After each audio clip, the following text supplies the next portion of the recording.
Welcome to Get Savvy, the podcast for people who want to claim back their time through the power of delegation, productivity, and automation. Today, Jo and I are diving into a big prediction that we have, and that is by the end of 2026, every business will have a team of digital agents.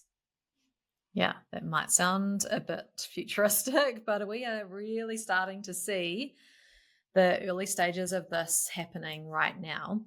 And it feels like businesses are starting to be like, oh, we're so behind. How do we start jumping on this, having AI agents as our digital team members? But we want you to take a step back because like business in general, you actually have to go through the stages of business. You can't just skip ahead 5 years and implement all of the things in your business because it would be completely overwhelming. Things would be broken, things wouldn't work, and you'd be scrambling and it would be a lot of chaos. So that's why in business we actually just okay, what is the first step that we need to do? Go through that first stage, and then we're building it up as we get busier over time and we're growing our business, we're scaling up. We've got to think about the same thing when we think about how we're going to implement AI and automation in our businesses. So there are 5 clear stages, and we don't want you to think about skipping ahead of those stages because that's when that overwhelm and chaos starts to come in. So we'd love for you to have a listen to us talk about those 5 stages and have a think about what stage your business is at, and then go and get the help that you need for the stage that you are in your AI and automation journey. Help you take you through each of those stages, because stage 5 is really bloody, can I swear on this podcast? Yeah, of course. It's really fucking exciting. Having a digital team within your business is going to be an absolute, here's a cliche term, but a game changer for you. Because imagine having some team members working 24/7 that give you no human issues, no employment issues, no HR issues, and they just work and they don't complain. They're still potentially going to break, make mistakes, etc. So they're not a set and forget kind of stage, but we think that this is going to just improve so much of the efficiency in businesses. And then team members, real humans, are actually going to do work that they really enjoy. So let's crack into it. Let's take you through those 5 stages so that you can determine where you are at on your journey. Mm-hmm. So starting at stage 1, as Jo said, this is where you want to be getting the basics in place. So we don't want to be starting out and thinking that we have to do everything at once. So when you're starting out, the biggest focus should just be getting things implemented, getting things streamlined, setting up the systems and processes from the beginning so that you're not drowning in admin. Yes. So this is just getting some systems and processes in place. Okay, we're not worrying about AI and automation just yet. We're just thinking about okay, how can we streamline this process? What is a tool that we can use? Maybe it's things like getting a CRM implemented so that you can actually track and manage your leads and clients.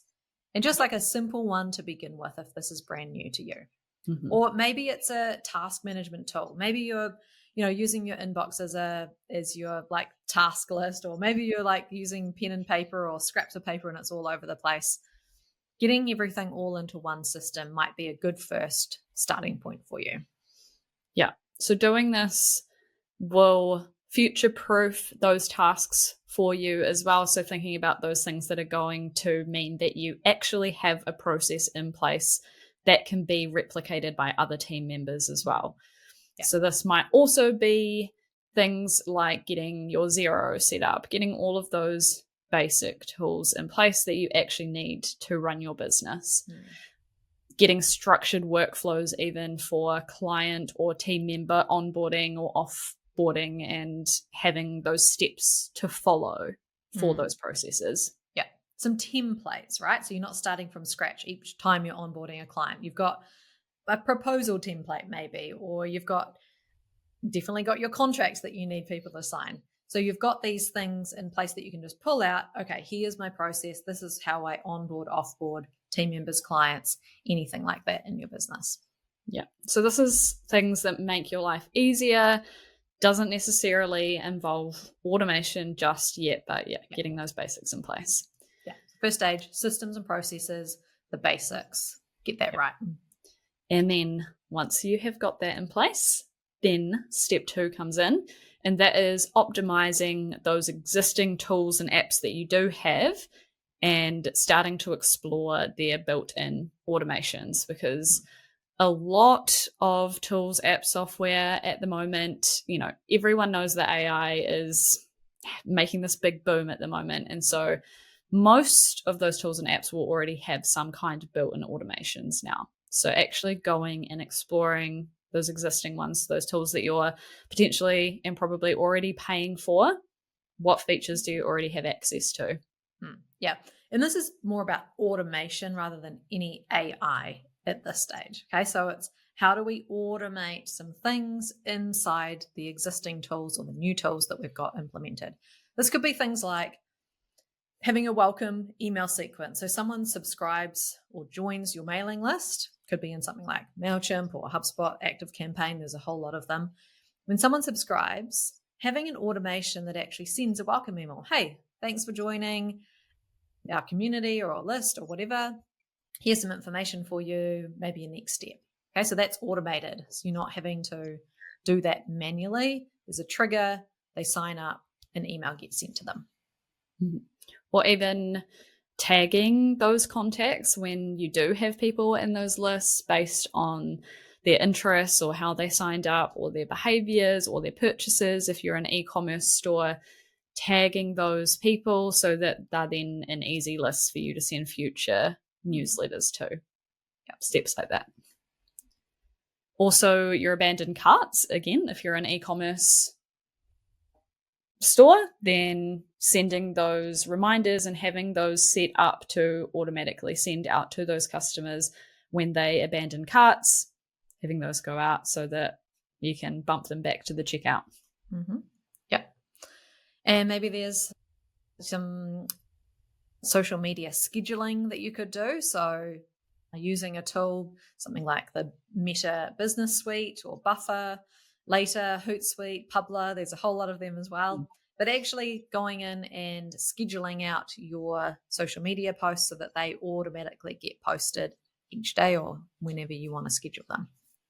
Yeah. And this could be the same as well with comments or like the DM responses in social media. Like a lot of people have those set up, like comment blah blah blah word below, and then when people comment that, automatically sends them a link to your download or something like that. Yeah. The download. Yeah. So that could be tools like, the automated replies when people inquire on your like messenger chat, that can also be set up as well. So we're thinking like things like Instagram, Facebook Messenger, mini chat is the one where someone can comment a keyword, and there's a lot of automations that you can do in there. And then we also have things like meeting scheduling. So having your customers be able to actually book a meeting direct with you based on a link that you have in your email signature or on your website, so that you don't have the back and forth trying to tee up a meeting, and having that automatically linked in with your Microsoft bookings or your Gmail account, or you could use something like Calendly as well for that. Yeah, and Gmail is actually, or Google Workspace has just brought out their own, like, choose a time in my calendar link. It's just not that great yet. Calendly is still better, but got options there. There could also be using things to help you with managing your receipts and your expenses using your FBOS card.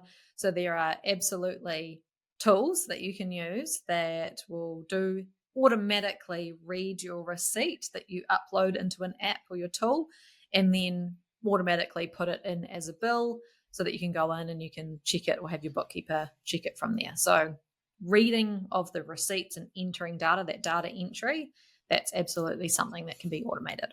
And if you're using something like Slack, or like we use a tool called Teamwork for our project management and our internal team chats. Even things as simple as turning chat messages into tasks to then do later so that you're not manually opening up the task list and entering it there. Just little simple things like that as well. There are lots of those little hacks and tips that can be done within tools like that. Yeah.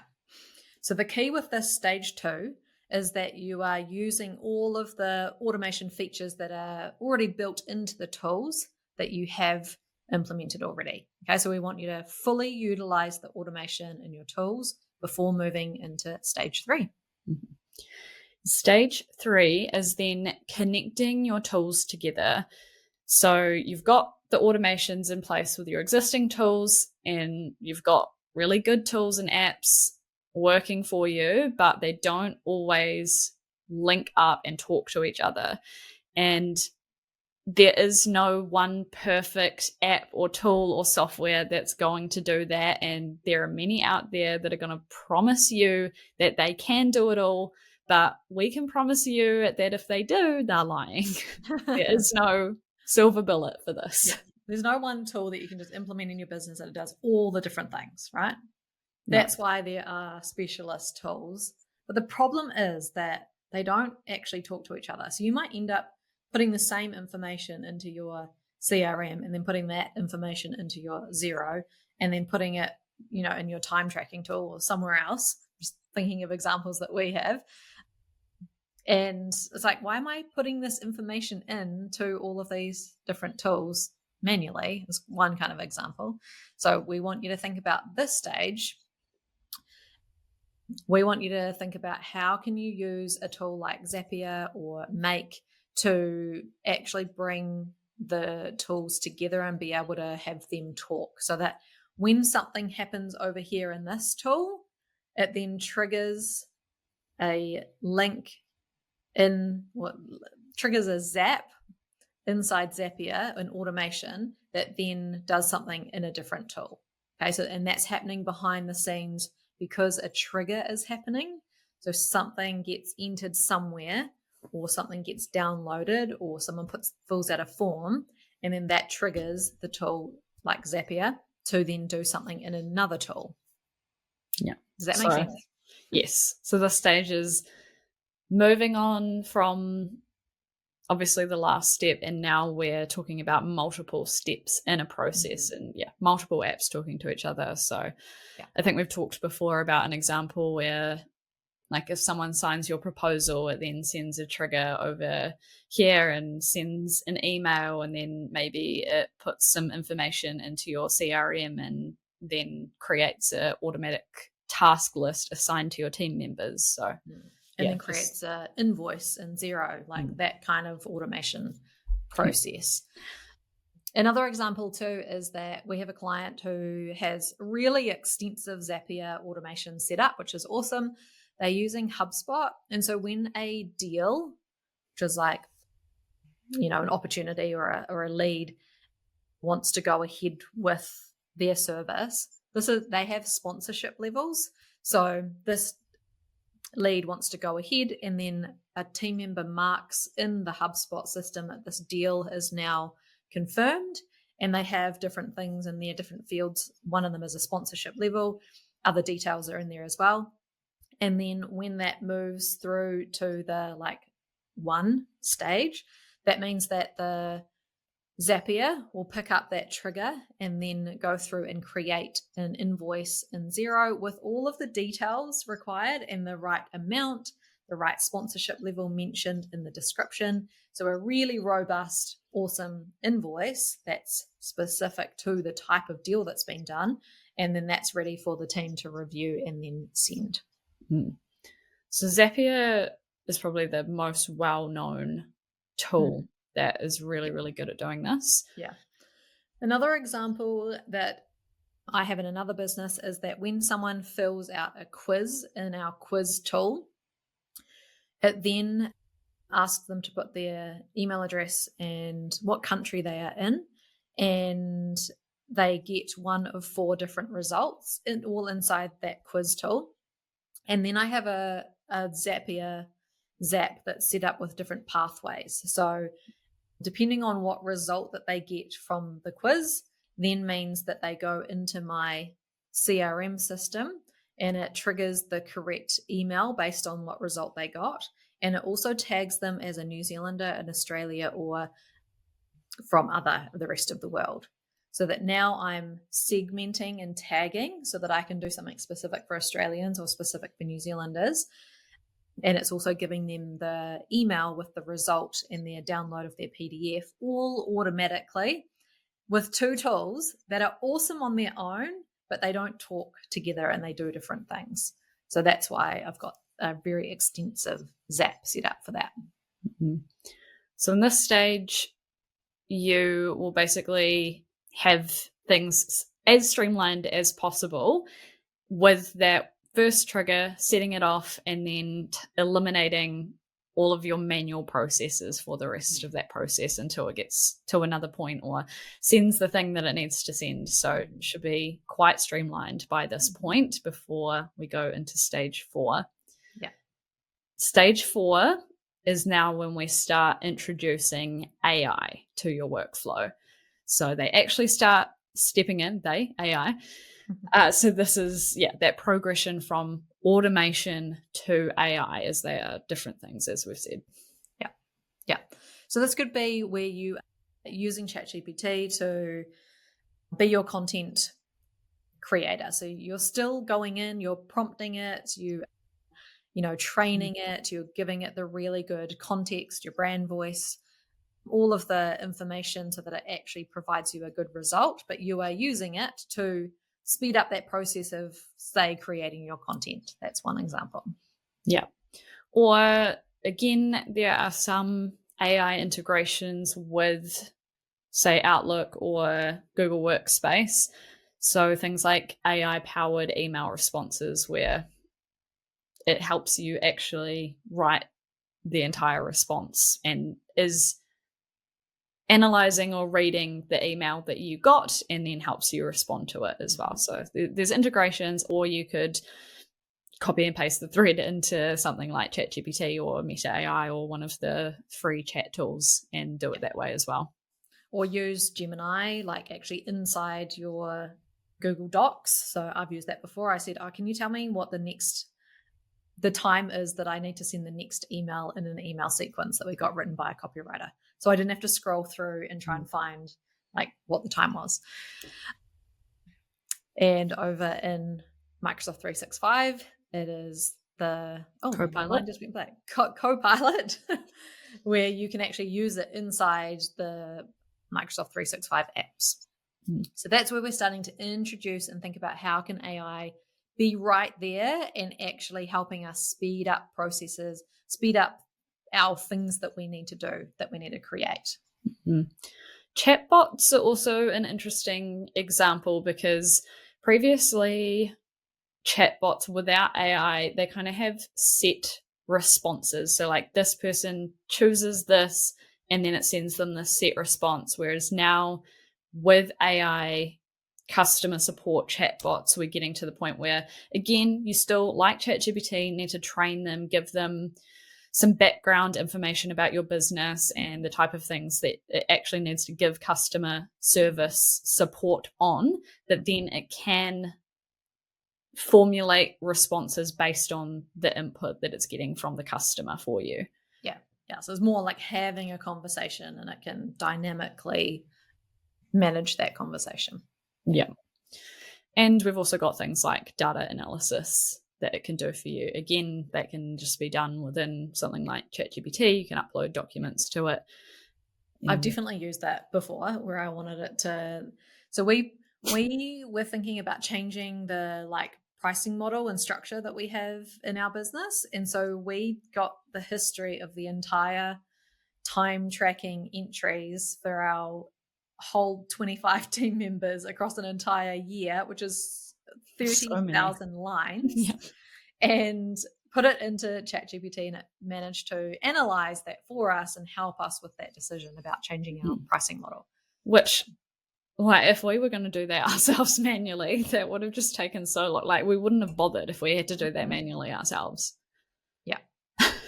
Yeah. So if you're at this stage as well, we do have a few other podcast episodes that were called our AI series where we actually listed out a few more examples, but more in depth for different industries of suggestions of things that AI can help with in your business. So if you're at this stage, we would recommend going and finding our AI series and getting some more tips from those episodes as well. Yeah. So at this stage 4 we're at, this is where like AI is helping you as an assistant. It's not necessarily like making decisions or doing independent actions without your input. Although we're starting to see that with the chatbots. However, there is a new stage 5 that's coming. So thinking about stage 4 is AI as your assistant. Now stage 5, Teesha, what's this all about? Stage 5 is where our prediction comes in, and that is with the digital teams of AI agents. So, like Jo said, this is just starting to come in now, and this is going to be the next big shift. So, basically, you have team members, but they are agents or AI agents, so they're going to be called digital agents. So, they are going to be AI agents, just saying that on repeat, that they don't just assist, but they're actually starting to complete the task now without needing that human input. And they can start to do things like project manage and then update you on where they're at. So they're starting to perform more like actual team members at this stage. And be able to go onto a web browser and actually perform tasks on there as if it was you clicking around. Think of like, ordering something and actually going through a checkout process. So this can be just a little bit like blowing your mind right now. So we're going to try and really simplify this. If you think about in your business that you have individual team members that are performing a role within your business, you're also going to have a digital team of AI agents, and each one of those agents, you're going to have multiple of them. Each agent is going to be trained to undertake a specific role. Okay, so you might have 20, 50 digital agents that are all pre-trained and they know what they need to do in their role. Mm-hmm. That is going to be really bloody exciting.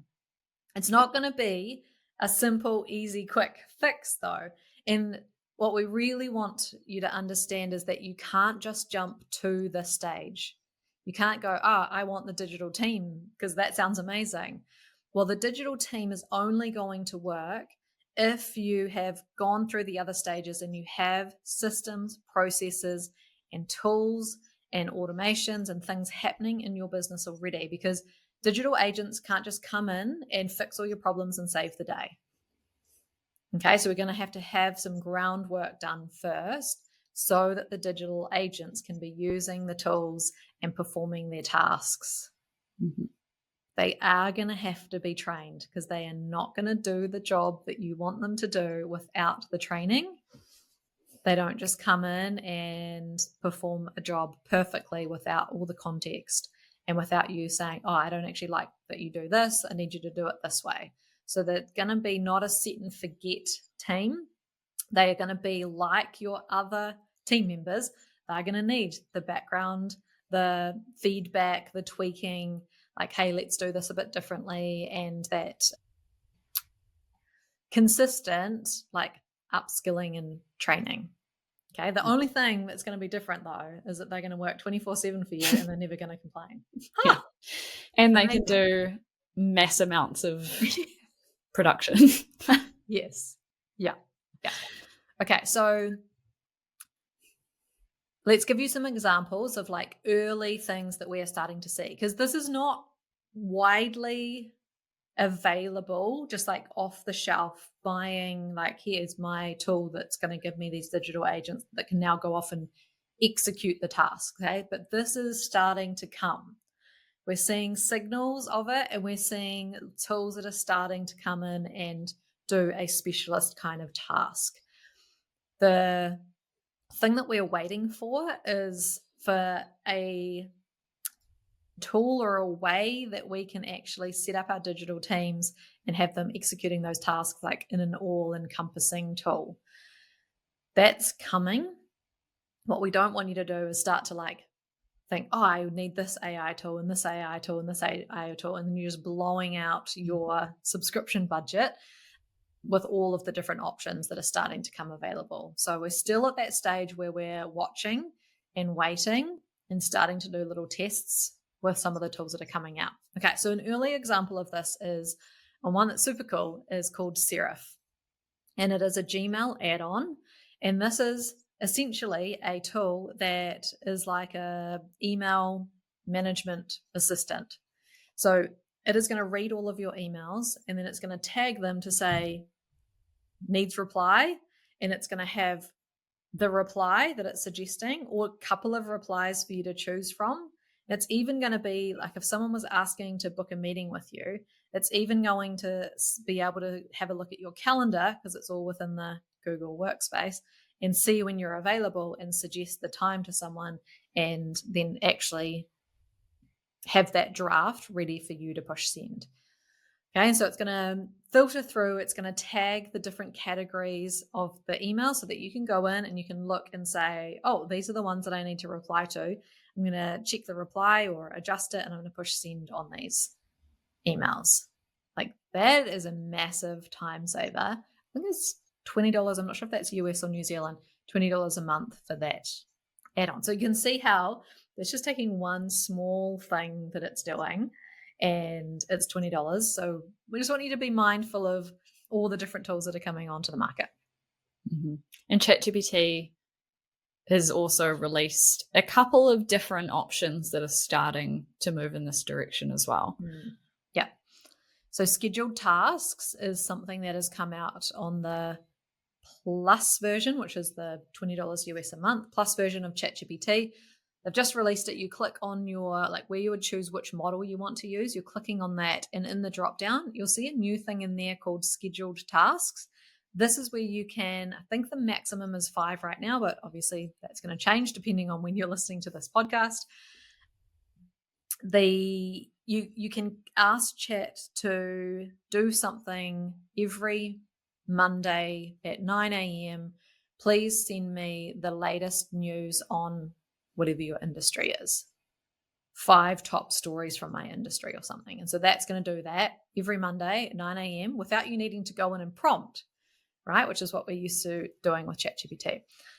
So yeah, go and have a trial, figure it out, have a little test run, set up a scheduled task, and see what you can come up with. That would be really helpful for you.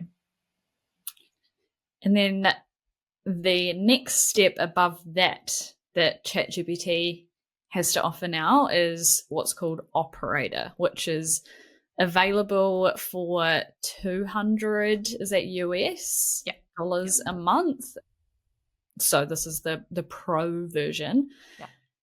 And this is really starting to move into performing actions for you. So an example that I've seen is someone got some feedback on their website, and then they actually had Operator go into the back end of their website and then actually start implementing all of those changes. So they had ChatGPT up in a window with their website open, and ChatGPT was going through making all of the changes that it had suggested for them to make to their website to optimize it. Incredible use. So that's fairly on the expensive side right now. But as other companies start bringing out their own version of Operator, I predict that we're going to start to see the cost of these things start to lower as there's more competition between the different companies. Yeah.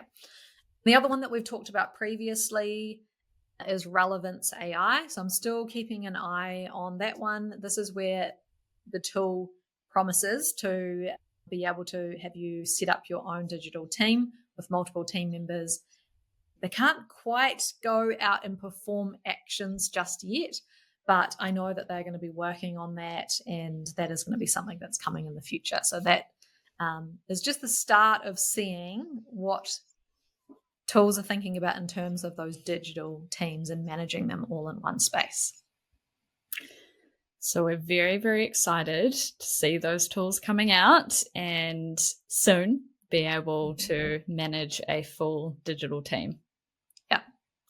Now, a reminder, you have to go through all the stages to be able to be ready to set up those digital teams in that stage 5. So if you want help moving from whatever stage you are at right now to the next stage in this journey, then I highly recommend you go over to the strictlysavvy.co.nz website, book a call in with Brenna, and see how we can help. And of course, we'll continue to update you as these things happen. So don't forget to rate, review, and subscribe to the Get Savvy podcast.